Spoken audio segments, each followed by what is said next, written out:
Hello, everybody, and welcome back to the In Full Swing YouTube channel. And we're joined by another guest. This time it is In Good Nick, not Charlotte, as it says at the bottom of your screen. I believe that's his partner, I assume. But yeah, we're joined by Nick to give us the Sheffield United perspective on things. We've had the Norwich, we've had the Villa, and now the Sheffield United way. And yeah, we're going to get Nick's perspective. How are you doing, buddy? All right?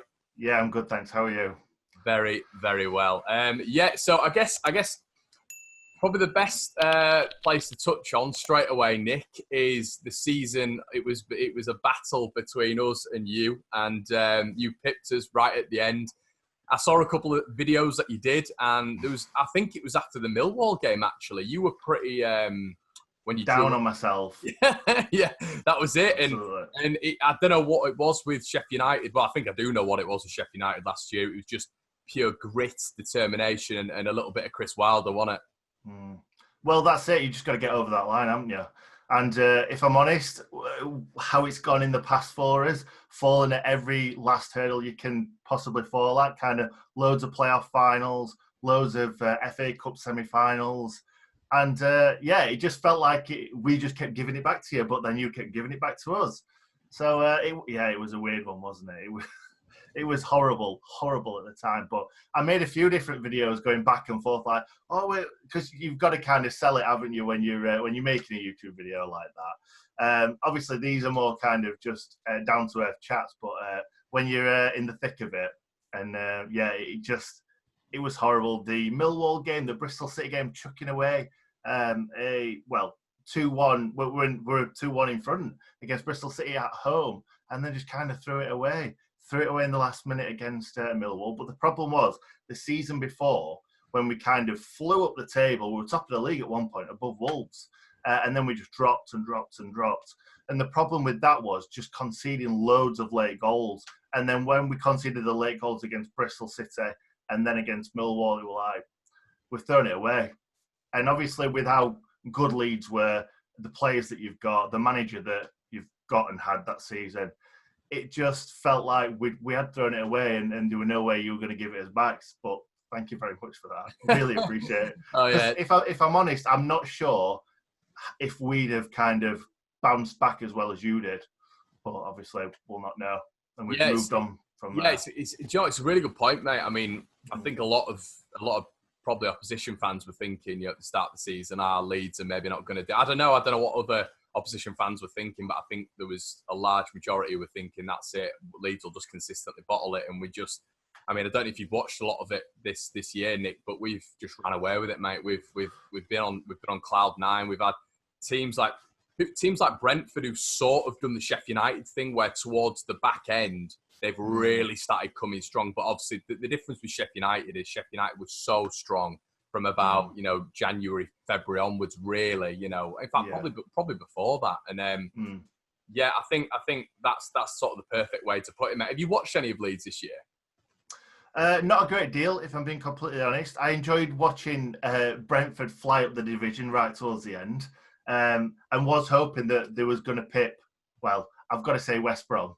Yeah, because on a Leeds channel, I can't be saying, I hope they picked you, but I just wanted them to get up there because how good their recruitment is. Everyone loves Brentford really for what they've done. It's great, and I hope they do get up this season. But yeah, I've not seen a great deal of Leeds. I'd say the most I've watched of Leeds is the documentary. Do you know what? I don't know why. Nick, why is that, mate? Why is that? Yeah, exactly. No, it was. To be honest, I was watching it for the way that the season ended, but it kind of gave me a different perspective on the Leeds fan base, and I kind of felt sorry for you towards the end of the documentary. And I just think it's great that you're back up, and it's great that we've got a Yorkshire derby in the Premier League, and we're involved in it. Yeah, because I think as well, Wilder. I mean, listen, he's. We'll get on to him in a sec, but I've always really, really liked him, and it's not just because of his managerial style and what he's done, which is just unbelievable.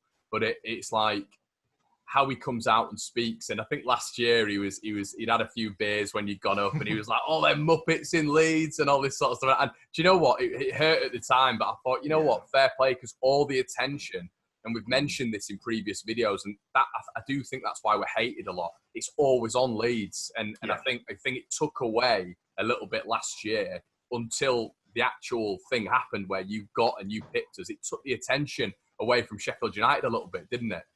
Yeah, absolutely. It was a bit of a weird interview, and he does a lot of these when we've been promoted and stuff, and has a few too many beers. He did say before the start of the season, in I can't remember what it was, if it was like the EFL Awards or something, he said we're going to get dicked a lot of times this year coming into the Premier League, and he just doesn't care what he says. He just, whatever comes out of his brain is what comes out of his mouth. Well, do you know what, Nick? I love that as well. I love that honesty when he was saying it after Leicester. I think you played Leicester away, and I watched that game, and I was really disappointed with Sheffield United. Normally, when I tune in, I watch it 'cause you're a good footballing team, and I watched it, and I love his appraisals after it, where he just come out and he'll be brutally honest. He's salt of the earth, isn't he? And I think the three standout managers, and that's why I've done these specific interviews with Sheffield United, Norwich, and Villa, is because we're all so close and fighting it out last year. Sorry, but Nick, how has it been in the Premier League? I mean, unbelievable achievement, Wilder manager of the year for me. But how have you adapted? What's been your strengths? And how's that transition been? Well, to be perfectly honest, going into the season, obviously everyone thought we were going to finish 20th. That's what everyone was saying. It's not even a joke. That's what was bandied about everywhere. I think quite a few people someone had cut out a newspaper clipping, and every single pundit, there was about 20 on it, said we were going to finish in the bottom three. Not one thought we were going to stay up. And I think going into the season, the Bournemouth game, the first game, was really kind of, I think we thought we're playing well above the station here. Like, I was thinking, how are we going to stay up with how we're playing against a pretty poor Bournemouth side, I thought. But getting a draw away at Bournemouth at the time felt like a really good point. But then we played Crystal Palace at home. And to be quite honest, we were brilliant. We were excellent in every department, and we won 1-0. And it just felt like, how are we going to raise our game every single week to this level? And we're only playing kind of Crystal Palace. And at the start of the season, I thought Crystal Palace were going to probably going down. It just shows you how weird the Premier League is, because if I'd have done a prediction video at the start of the season and then kind of 5 games in and then 5 games in, it would have been all over the place, because I thought first Crystal Palace are probably going to go down, then they're probably not. It's just a wild season, in my opinion, because normally you think, the first 5 or 10 games, you've kind of banked on like probably the bottom 6 will probably go down. Like maybe a couple of teams will drop into it, maybe a couple of teams will drop out. But at the beginning of the season, with kind of Norwich beating Man City, and it just felt like anyone could go down. And but the start of the season with that Crystal Palace game, walking away, I was thinking, we've beat these 1-0, and I'm not sure if we're going to be able to raise this game that much every single week. And they just have, I think it comes from obviously beating, kind of seeing yourselves on the same level as these players. Because I remember Zaha coming to Bramall Lane that game and thinking, what we're going to do with him? And we just kind of stuck 2 men on him, didn't have a sniff.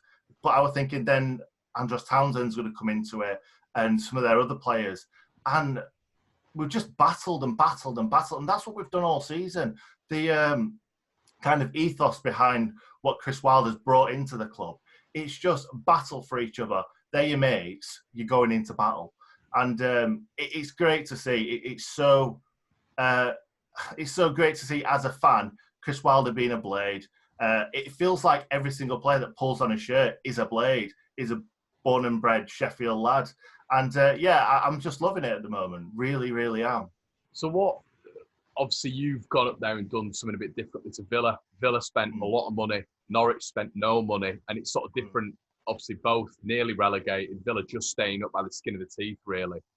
What have Sheffield United done that Leeds can learn from? Because our owner has come out and he's actually said, Radrizzani, he wants to base Leeds' progression on the Sheffield United model. So what can we learn from you?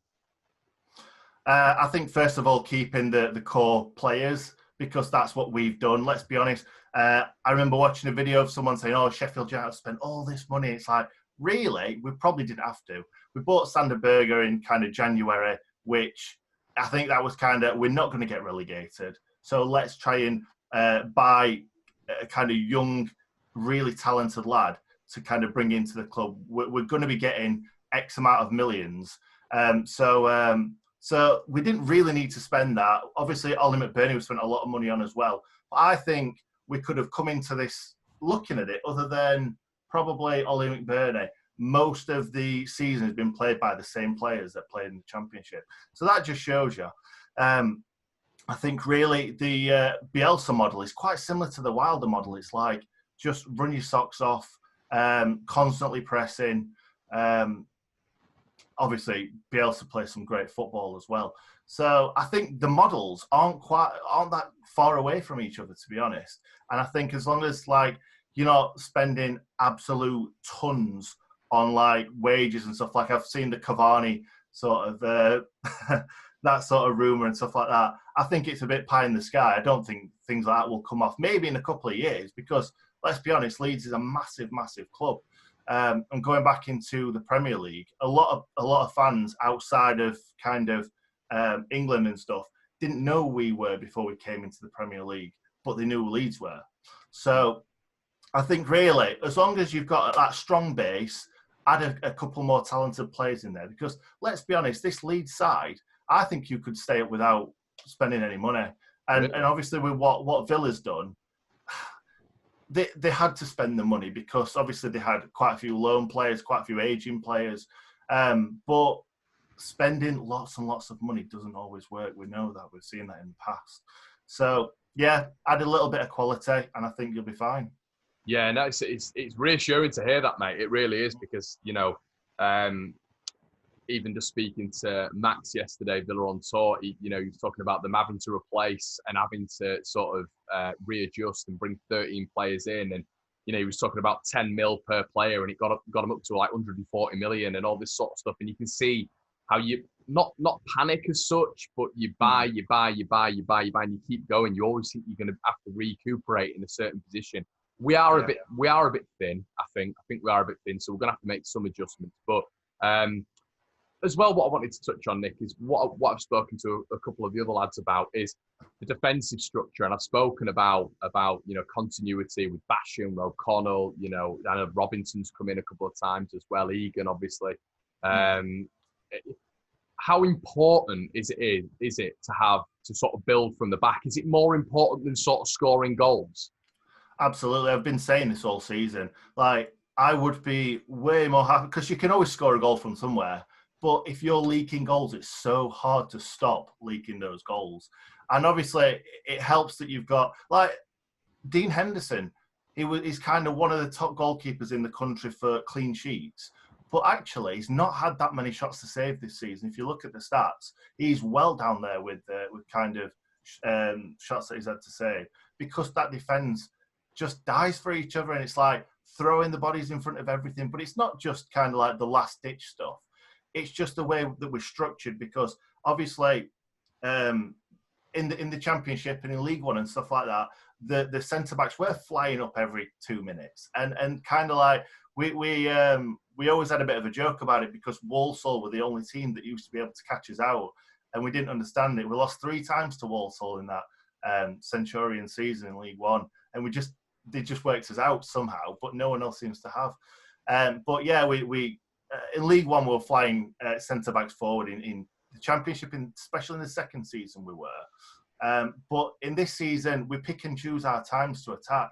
But when we are on the defensive, it's kind of like, if you've got a couple of lads that are going down the kind of like the right-hand side, like Basham and Baldock, then obviously Ollie Norwood kind of sits in and make sure we don't get broken. And sometimes it happens. That's kind of the Chris Wilder way. He'd rather go out there and try and win a game than kind of sit back. And I think that's the problem with a lot of teams that come up into the Premier League. It's like, let's try our best just not to kind of concede. And it's kind of like a San Marino against England type sometimes, with with Man City, but like and Liverpool's and stuff. But you've just got to pick and choose your times when to attack. And I think that's what we've done so well this season. Are you going into games against Liverpool and Man City and thinking you can nick something? Yeah, absolutely. Like there's not been one game this season where I thought either we're going to get hammered or we can't get something out of the game. Like the Liverpool game at home, because let's be honest, there's only Liverpool and Man City where you're like trembling in your boots over. The Liverpool first game against Liverpool, we lost 1-0 through a Dean Henderson mistake. Like that had a draw nailed on. You were very good that game as well. Yeah, but it was so early on in the season. I don't think the lads had actually got the confidence to think we can go and beat teams like this. But later on in the season, once we beat Arsenal, I think that was kind of a turning point. We're like, wow, we've beaten like one of the traditional top six. And I think that's where the confidence like kind of grew and thought we can just carry on winning games. And no one ever thought about kind of Europe until lockdown happened. And then obviously you have loads of time to think about these things. And you're like, wait a second, if we're in position for like Europe right now, and then obviously we came back horrendous. And we just were a shadow of ourselves. And then you go and beat teams like bloody Spurs and Chelsea, and you think it's the Championship all over again, because we just kept every other week. You're like, oh, we've got a chance, we ain't got a chance. We've got a chance, we ain't got a chance. But it kind of started from that Arsenal game where you kind of build your confidence. Like I said, beginning of the season, we were like struggling, scrapping through games, trying to nick a goal here and there. But then towards the middle of the season, we were playing the football that we were playing in the Championship. And it was great to watch. We've just not scored enough goals this season, whether it's been not creating enough chances or the strikers not putting them away. I think it's probably the former, to be honest. We've just not created anywhere near as much chances as we should have been doing. But that tells its story in itself, doesn't it, Nick? If you finish eighth and you've not been scoring as many goals, I mean that just shows how important it is to be solid at the back. And I think that's what a lot of teams miss out on. Norwich missed out on it. I mean, Norwich in the Championship, they were shipping goals in the Championship. They were scoring more than everyone, weren't they? And I think it's definitely an interesting transition. You know, we're going after Ben White this year, Leeds, who's honestly, Nick, you'll see him next year. What a player he is. And if 22 clean sheets Leeds have had this year, which I think is a club record. So I think making that transition into the Premier League with that sort of solid back line is something that, you know, Sheffield United have done successfully. And it sounds like, I've asked you a couple of times and you've not really touched on it, and maybe that's the confidence you've got, but have there been as many tough times as you thought at the start of the season that there would be in the Premier League? Nowhere near. No, not at all. Like I thought, like Chris Wilder alluded to before the start of the season, he thought we were going to get hammered a few times. But we all did. Like, this is what we thought when we went into kind of the Championship from League One, and it doesn't help when Sheffield Wednesday fans are saying, oh, it's going to be a lot harder for you this season coming into the Championship. And that's how we felt going into the Premier League. We just didn't know what to expect. Like, we knew we got a strong base. And to be perfectly honest, I think if you asked most Sheffield United fans, way over 50% would have said, we're going to stay up, and actually mean it. Obviously, every fan will say, yeah, I think we'll stay up. But we actually meant it. We knew that we had a really good chance of staying up. Everyone wrote us off, and we kind of just showed that all you need is that defensive base, because don't get me wrong, Jack O'Connell and Chris Basham fly forward, and it's great to watch, and no one's ever seen it in the Premier League before, and everyone bangs on about the overlapping centre-backs. But also, their defensive work is completely overlooked sometimes, especially with Egan as well, because Egan didn't really get talked about until he scored kind of 2 goals in a week. No one thinks about looking at, like on Match of the Day, you don't really see that much analysis on our defence. No, it's just great to watch, especially when you've got 2 or 3 men. Like, you would think that we would get exposed in different areas, because at times we'd have like 3 men around one danger man. For instance, like Mane would get the ball on the wing, and you'd have Baldock, you'd have Basham, and you'd have like Ollie Norwood all around him. Fair enough, he'd probably get out of it. But then we're so quick to kind of then swarm around the next one, swarm around the next one. And fair enough, we might get done on the break every now and then, but it's not happened anywhere near as much as what I thought this season. No, and it's that's encouraging, definitely. And I think with regards to Leeds as well, we've had that consistency similar now to what you have. I mean, you'll know, mate, we didn't have it for years, 14, 15 years we ran and just absolutely just dead as a club. We were killed really by the owners. And I think now, obviously, we're getting this rebirth now. Obviously, you watch the Amazon documentary, it's people who care about the club, similar to Sheffield United, and we're getting people who want to get Leeds back to the big time again. And I think with regards to Norwich going up last year, I think they were a brand new squad. They didn't really expect it. Obviously, sort of a brand new manager. And then you had Villa, who as soon as Grealish came back, they went on that upward trajectory. Whereas Leeds, they've now had the consistency for, players like Dallas, Cooper, Ayling, Calvin Phillips, who've all been together for 3-4 years now. And it sounds like with what you're saying, if you spread a little bit of quality there, we could potentially be in the same boat as Sheffield United.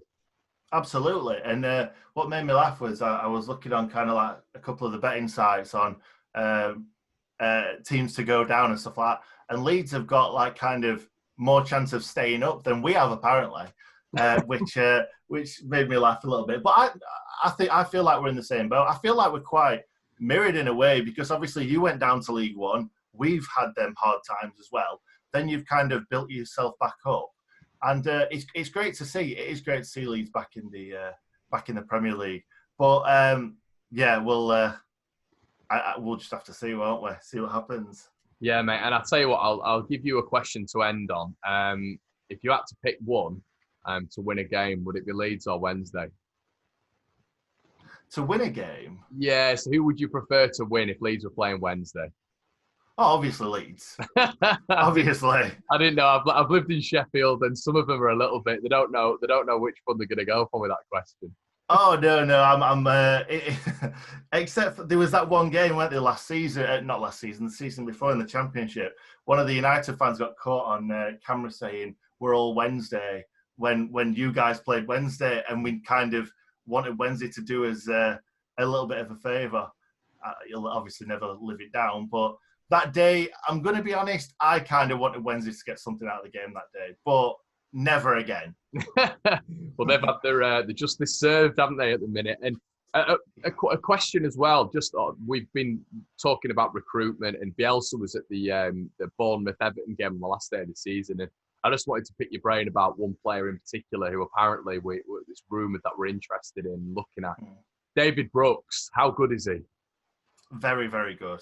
Oh, he scored against you guys, didn't he? First season back. David Brooks, the first time I saw him play was away at Chesterfield in a pre-season friendly. He took the ball from the halfway line, took about 4 men on and smacked it in the back of the net.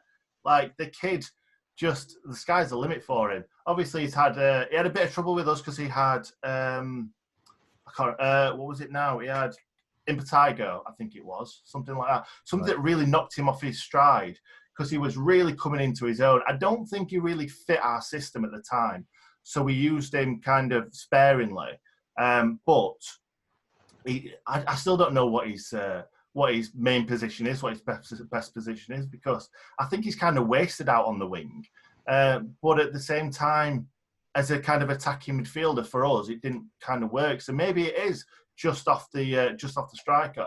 But he's so talented. Like, his brain is about 5 seconds in front of everybody else's.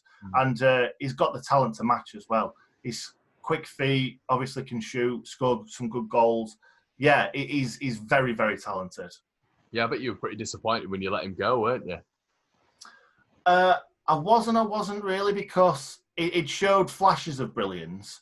I think he definitely came on more for Bournemouth. I think the first few games he looked a bit lightweight, got knocked about a bit, but obviously then learned the ways of the Premier League. But I think at the time, I weren't really that bothered. Obviously, like kind of 10 games into the season, smashing loads of goals in and stuff for Bournemouth, and then fans were saying, I can't believe we only let him go for 10 million or whatever. Yeah. But you just don't know. He could have fallen flat on his face, and he could have been back in the Championship or even League One in a few years. You just don't know. But he's a very, very talented lad. The thing is, we we obviously signed Ravel Morrison at the start of this season. And I kind of... Is it Jack Rodwell as well? Jack Rodwell, yeah. Chris Wilder likes to look at these underachieving British players and be like, I can do something with them. I love it though. I love his optimism, and sometimes he can. Obviously, look at most of our team. They come from League One, League Two, and they're now playing Premier League football. So, who am I to go against Chris Wilder? Yeah, definitely. No, I think we can all agree with that, mate. I think we can all agree with that. Is it? So, with regards to sort of Leeds next year, and I've asked the other two this, and it's so difficult, mate. And we'll probably. I'll tell you what I'll do. I'll probably revisit this with all three of you after the window and after we've spent a bit of money. But with how things are going to go, potentially with Leeds, with what we've spoken about, how do you see it going for us next year? It's so difficult. It's really difficult to say because you have got the kind of similar spine to what we have. You play a very similar style of football. You don't concede too many goals. I think you'll be all right. I honestly do. Obviously, we don't know who's going to be coming in and going out and stuff. I can't see many players going out, really. I don't think you've got many, like, no offence, but, like, you haven't got, like, a Jack Grealish or someone who is worth kind of a lot of money. Like, Pablo Hernandez is magical. I love watching that guy play. But you've not got many players that are kind of like young English playing above the station. So I think you're going to keep most of your players. Obviously, it's a bit rubbish about kind of Ben White. But what's happening with Ben White, by the way? Is he going back to Brighton and he's going to be... Yeah, so apparently we're still in the running for him. I think, to be honest, Nick, it's going to be a lot of money because I think Brighton are digging their heels in a little bit, but they've just bought another centre-back in. I think they've got about 5 or 6 centre-backs now. So, you look at Dunk, Duffy, Webster, this Veltman who they've just brought in. I mean, money should talk, and he had a brilliant season with us. And I speak about entitlement in the other 2 videos, and this is where I'm bad with it. I am bad with it, but I think I've got a bit of a realist head on it. I can look at it and think, right, okay, well, we don't deserve to get X, Y, and Z. But I will still say, if you look at Leeds with Bielsa, one city club, you've seen what it is to win the league, and then you look at Brighton.